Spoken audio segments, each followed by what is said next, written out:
Hi, welcome. This is part 2 of the Magneticraft Spotlight. If you missed part 1, go look. It explains all about the power generation within the mod. Because of this, I will not be covering any part of the power system within this Spotlight. For this Spotlight, I've updated to 0.6.0 Beta 2 of Magneticraft. We're going to cover oil processing, ore processing and some other stuff, which we'll start with. First, some blocks that I didn't cover in part 1. First one is the airlock, what I call the mechanical sponge.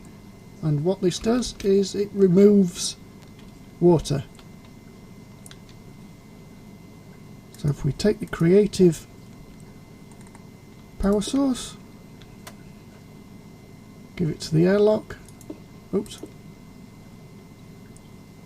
it will take a minute just to power itself up, and as you can see there, it's cleared the water. And it also puts these blocks down. Now these blocks are air bubbles and you can actually walk through them. They're not a physical block, so they just put them there just to hold the water back. And this can be quite useful if you're working underwater and you want to create an underwater base. Just give it a second while it powers itself up, and ta-da! There you have it. That's the sole purpose of the airlock, to push the water away. Great little tool. Oh, by the way, you must maintain the power, I believe. If you don't maintain the power, I'm pretty sure those air blocks will start to disappear and the water will come back. I'll come back to that in a minute. I'm pretty sure once the power's drained out of it, the blocks will disappear and the water will come back.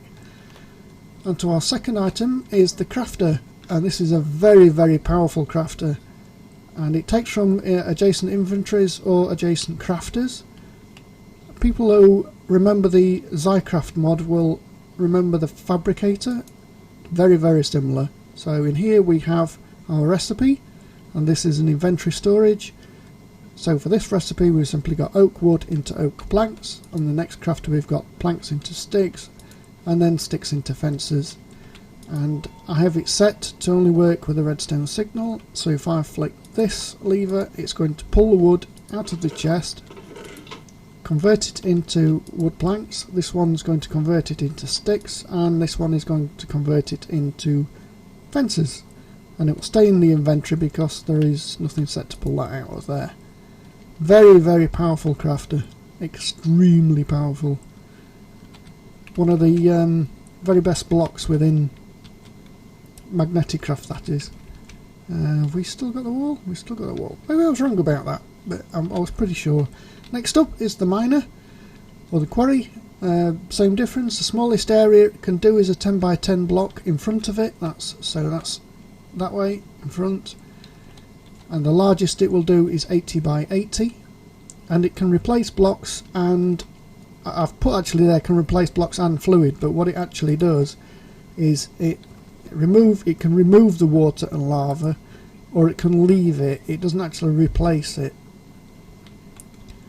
So looking at the GUI then, we've got our voltage bar, consumption of power used, blocks mined, percentage of it mined. These plus and minus takes the area up or down, like so.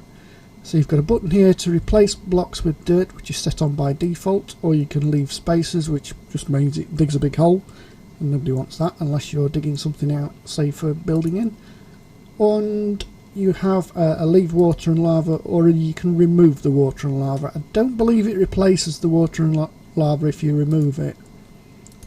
And for this little test, I've stuck a diamond chest on top, and you'll see with a creative energy cell, obviously it's getting a lot of power. So if I put that there, go on the chest, it will take just a couple of seconds to wind up, and wow, that is one very, very powerful mining machine. And no, I haven't sped the video up, and it will actually stop if there's no inventory space for the bits to go in. And you also notice there that it actually dug a beehive and gave you the bee. Great stuff. Not quite sure why it left all that, but that's the miner.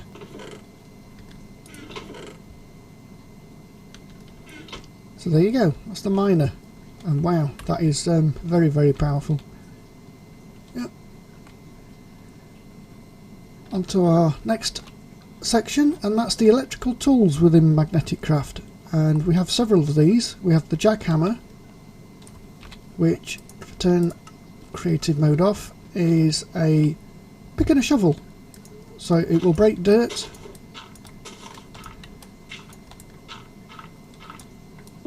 And it will break any type of stone. Ooh. Oh, it's run out of power.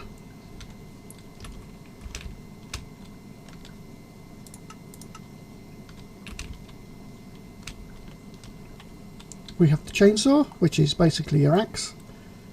And we have an electric sword. And there's also the oil prospector, but we'll come to that later. Ways to charge these tools: you can take a battery and put the tool inside a battery and the charge will get transferred. You can charge up these. There is actually small batteries, but they hold very, very little power. As you can see there, it's only 80 kilojoules, and these tools, wow, you know, take a lot more, so there's not a lot of point in using a small battery to carry around with you to charge these, because they take far too much power. But the large battery actually holds 5,000 kilojoules, so that's you know, enough for 10 times charging one of these tools. So as soon as you put that into your inventory, you'll see that the power is going down and it's actually charging up the tool. And that will only charge one at a time using the battery. There is another way, and that's with this tool charger. Now, to charge the tool charger up, simply put it into a battery. We'll let that, give that a little bit of power. The difference between having a battery and this tool charger is the tool charger will charge up all the tools at once. The battery will only do one at a time. So if I take this and then put it in my inventory and you watch the 3 tools, you'll see there they all charge up at the same time. And that holds 5,000, same as the battery. There is another way, and that is the Tesla coil.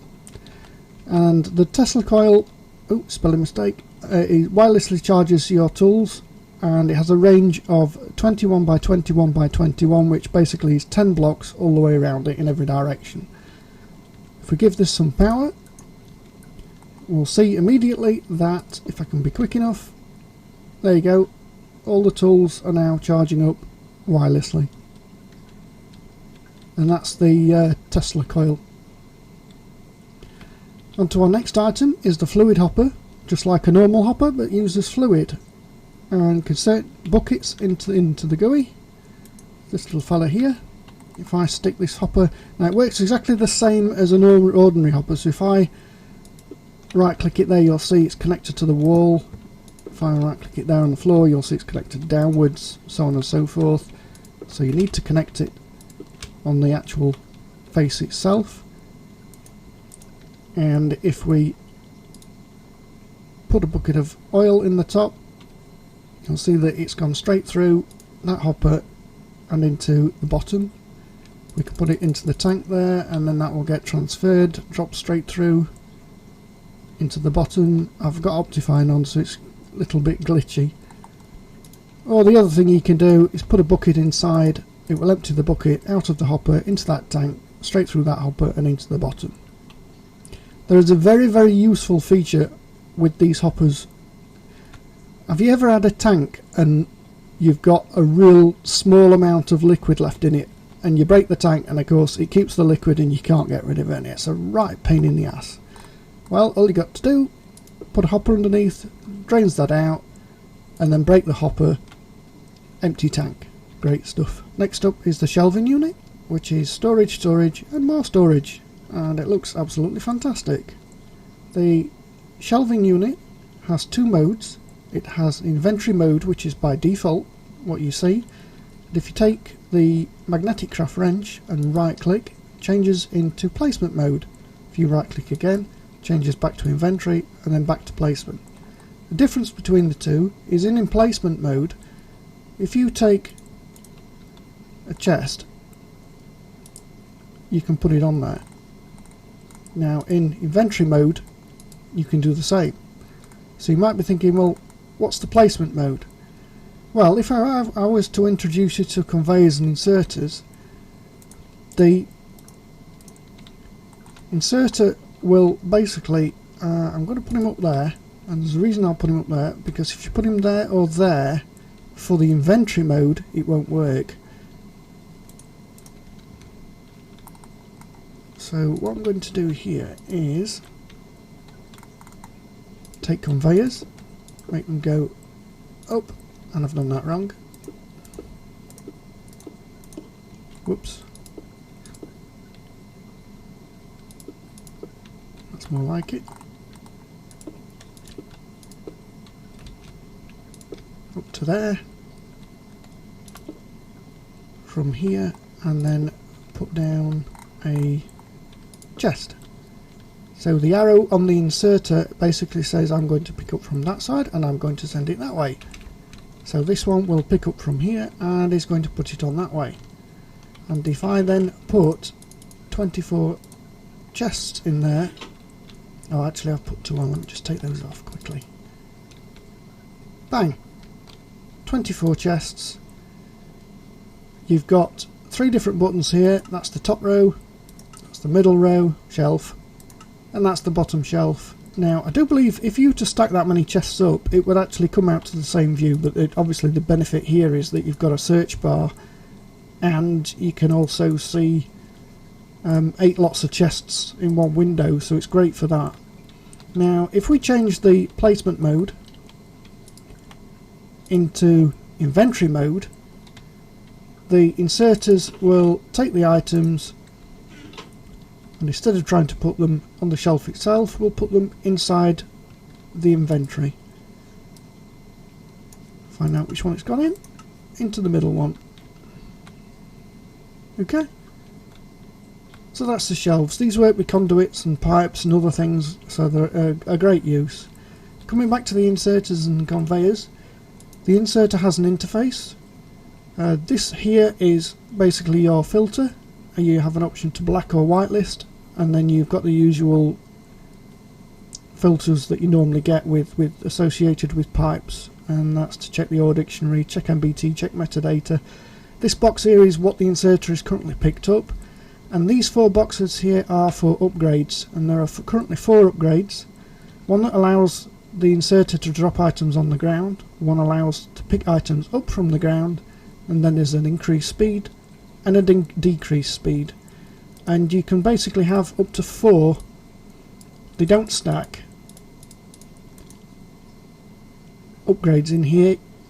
They do accumulate, so there is a big difference between having 1 and 4 in here. The thing will absolutely go like clappers. See there, it turns a lot quicker than what it did previously. Okay, and that's the inserter. And the conveyors are great because they don't drag you along. And you can use the wrench to orientate these. Just be careful that you don't have them going the wrong way like that. Follow the arrow. Yellow brick road, so to speak. Right, and that brings us to our oil processing. The pump jack is the oil pump. This little thing here. For Magneticraft. And it works on the Magneticraft oil deposits. It's not so good with Buildcraft oil spouts, although it does work to a degree. But what you will really need is this little prospector here. Find an oil pull, which in the new version marks the oil underneath, and you'll see there it's telling you that there is oil sources at Y level 22. Now if we were to dig down to Y level 22, I'm sure I made a hole here somewhere. Oh, there we are. All the way down to Y level 22, and I've gone too far. We see here we have the oil source blocks. Just block this up. And that's what the oil prospector finds. Now you can remove this oil, but for the sake of this video I'm going to put the pump jack right there in the middle. Now when you place the pump jack down, you're placing this block here, and this is the main part of the block. This is the output block, and this is where the drill head will bore down. This here is the power connection, and you have two choices how you collect the oil. You can stick up to 3 tanks on the outside here, or you can take the iron pipes and pump direct. It doesn't require wrenching, I don't believe. I'll just stick a tank there, and if you give it some power, the first thing it will do is dig down and give you the blocks, and eventually it should come through the roof just here and settle on top of one of these oil source blocks. There we are. And then as soon as it reaches one, it will start pumping the oil.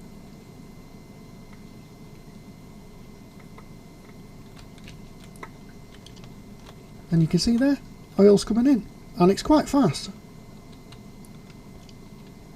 I don't know if it will actually take these oil source blocks on the surface at the end. I've not left one long enough to find out. So what do we do with the oil? Well, we need first of all to make an oil distillery, and this converts the oil into hot crude oil ready for refining. The distillery is, in fact that's in the way, let's just do that, is a multi-block, as you can see, and we will just fill this in.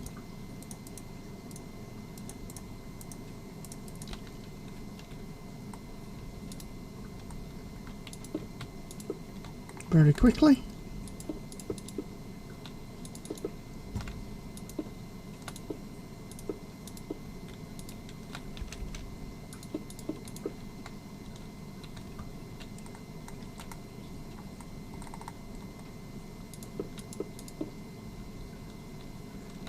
Trust me to cover that block up, we need to get to that one.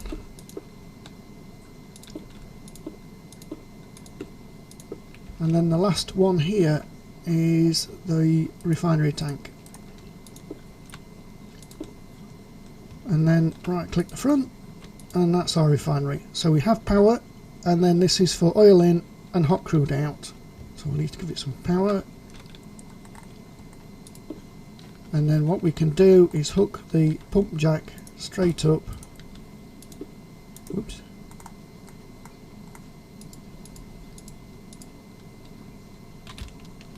Fall down the hole. I knew it was going to fall down that hole. And you don't need to wrench it, as you've noticed I didn't wrench it. I didn't wrench it for the tank either. And there we have our hot crude, crude oil eaten, and our hot crude made. What do we do with the hot crude? Well, we need to refine it. And this converts the hot crude into light, heavy oil and natural gas. And the oil refinery does not need power. So that's worth noting. It is, though, I think, the largest multi-block currently within Magneticraft. So it's going to take me a minute to do.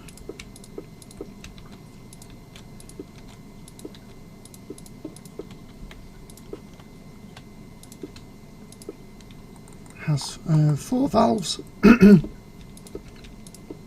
I believe all the rest is the multi-block component. Yeah.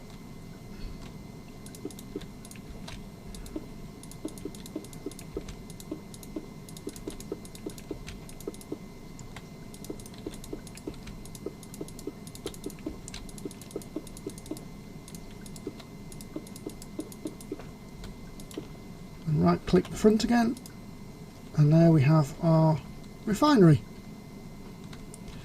And this has the hot crude in, and then the 3 different types, the light, heavy oil and natural gas that you get. And what you need to do is, first of all, take the hot crude out the top,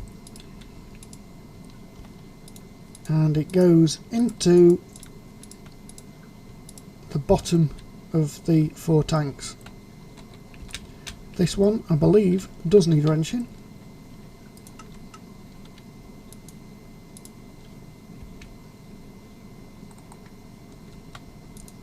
and there we have it. Hot crude, light oil, heavy oil, and natural gas. And what can we do with these? Well, the light and heavy oil is used in the combustion engine, which in part 1 that we looked at over there. Natural gas is used to make plastic, but if you have immersive engineering mod installed, all 3 will work in the diesel generator.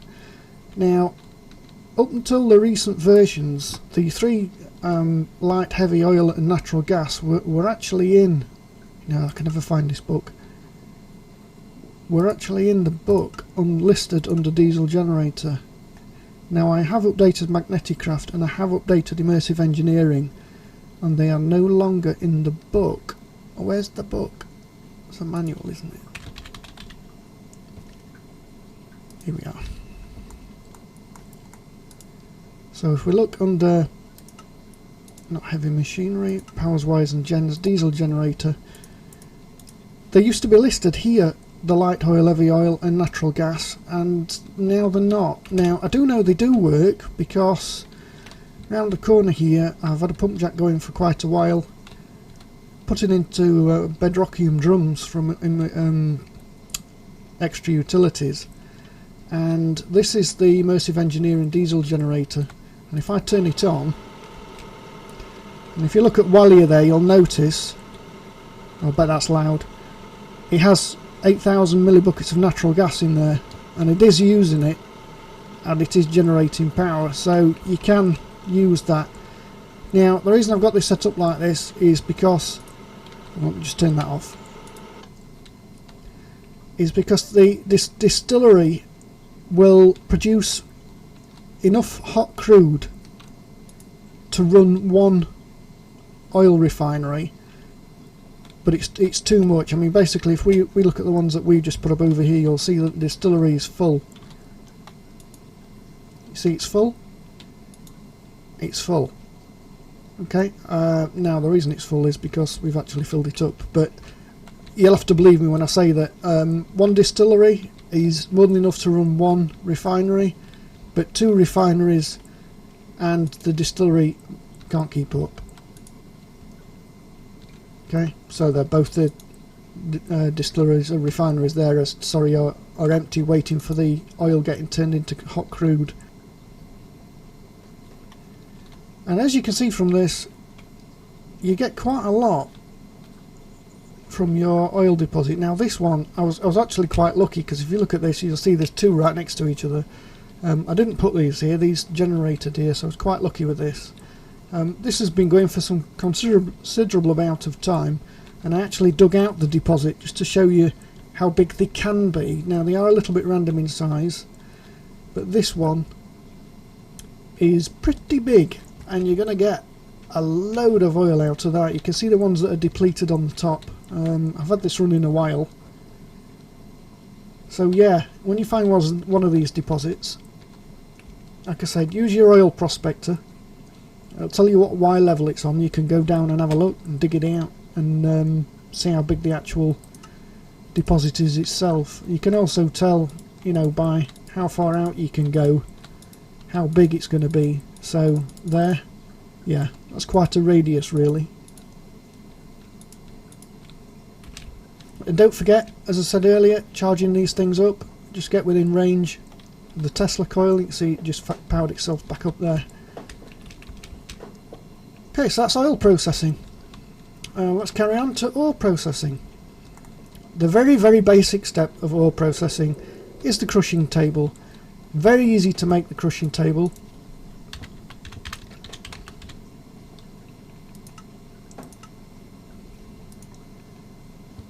It is just a bit of stone and some wood. And what you actually do with the crushing table is there are 2 hammers. You can make a stone hammer and you can make an iron hammer. The recipes for these are just very basic stone, cobblestone sticks, and then once you upgrade to iron and then sticks, and all you do with this is you take your ore. Let's see, we'll use which ore shall we use? Yeah, let's go with tungsten. normally you can right click this and then right click again to take off, but if you actually use your hammer it will put the ore on for you, and then just right click and hold. And what that gave me there was a tungsten chunk, which we can then take and put in our furnace to get 2 ore ingots. Okay, now these, I believe these hammers are going to be adjusted. I did hear Cypher talking about adjusting the hammers, or I think it was Mech Warrior actually, to give them a little bit more durability. We'll have to wait and see what happens with that. So that's your very basic ore doubling, and it is very basic. And this is your very basic furnace driven by heat. We did see that in the in the power system spotlight that we had over there. So ore processing, and this is how it goes. You mine your ore from the world. You can process this ore in the crushing table or in a crusher, which we'll get to in a minute, to get chunks. That's these. You can smelt these chunks into 2 ingots like we've just done, or you can process them in a grinder to get rubble. Rubble you can either smelt to get 2 ingots, which is the same as the chunks, or you can process them again in a grinder to get pebbles.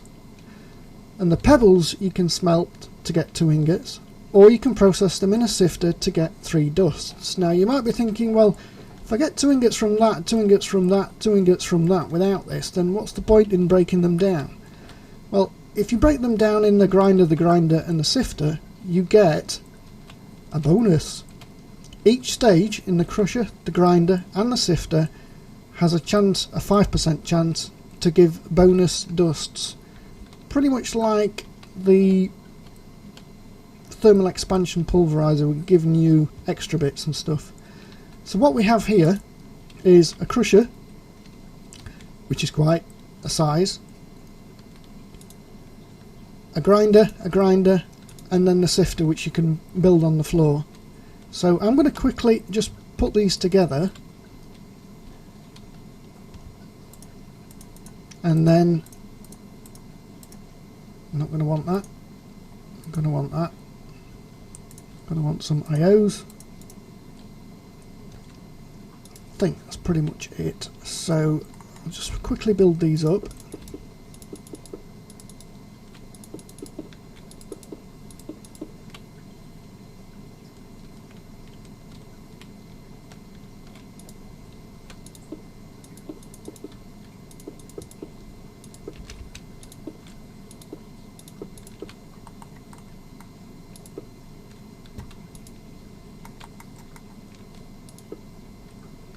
Now you have to be careful with this one. You'll see there's no blocks here in the middle.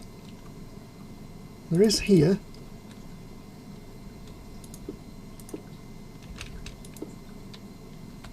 Oh, I've lost my block. Where's my block again? At the front.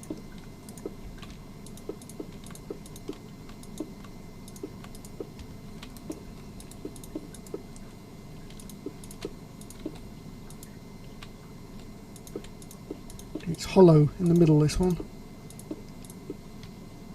And I've done that wrong on purpose to tell you that I should have a multi-block energy eye low voltage at 65 1088 530, which I believe is, let me think, it's somewhere on the back here, I think. Whoops. There. Oops.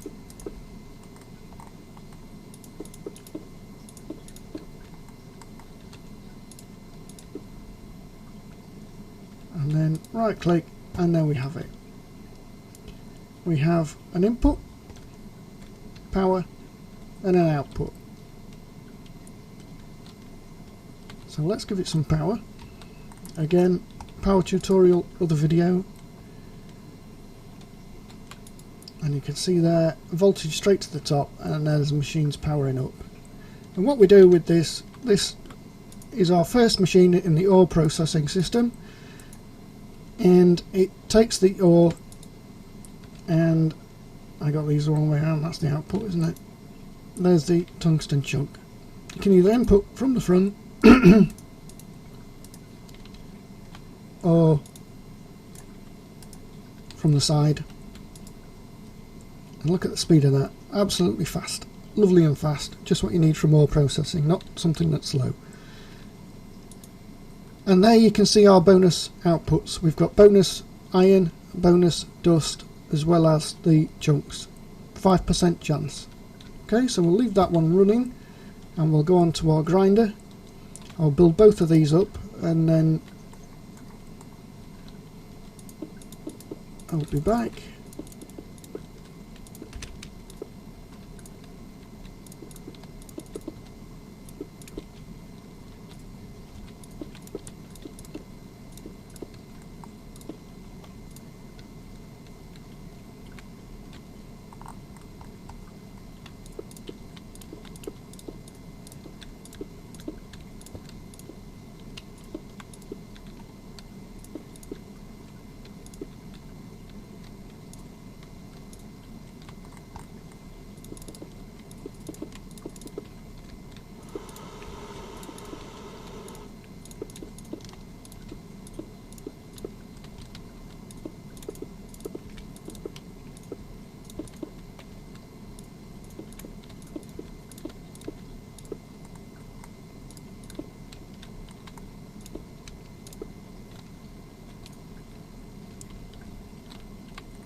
Right, why two grinders? Well, as I explained to you over here, there are two processes. The chunks are made by the crusher, and then the rubble and pebbles are made in the grinder. So if we just take out chunks, and we can either put them in through the front. Oh, power, need power. I could hook these up in sequence, but it's easier just to put another one of those there. Creative. And here you can see the speed difference with the amount of power it gets, and when going full speed it's pretty fast. You can either put them in through the IO GUI thing at the front, or you can put them in at the top up here, which basically transfers them into here, and then they are output via the port at the back.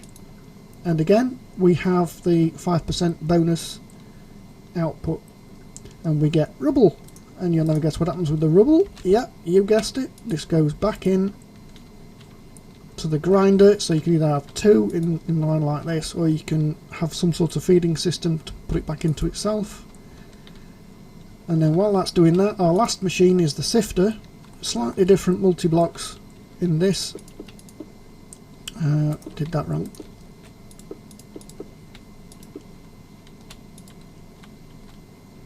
We have an input output and power and another input output, and then we have, whoops,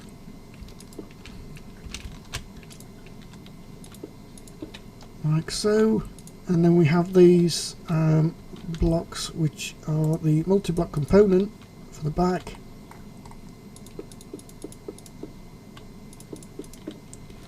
And then the ones for the front, which I don't have on me, are these ones here, multi-block controls with the levers on.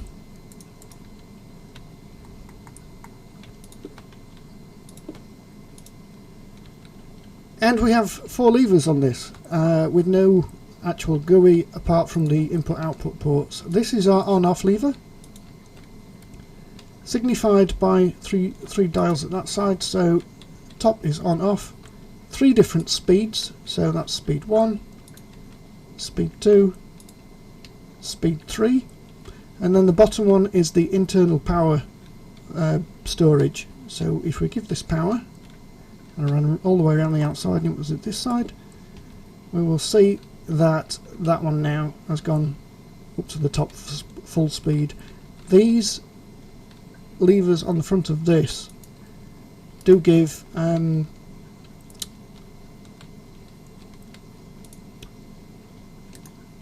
more speed to the machine,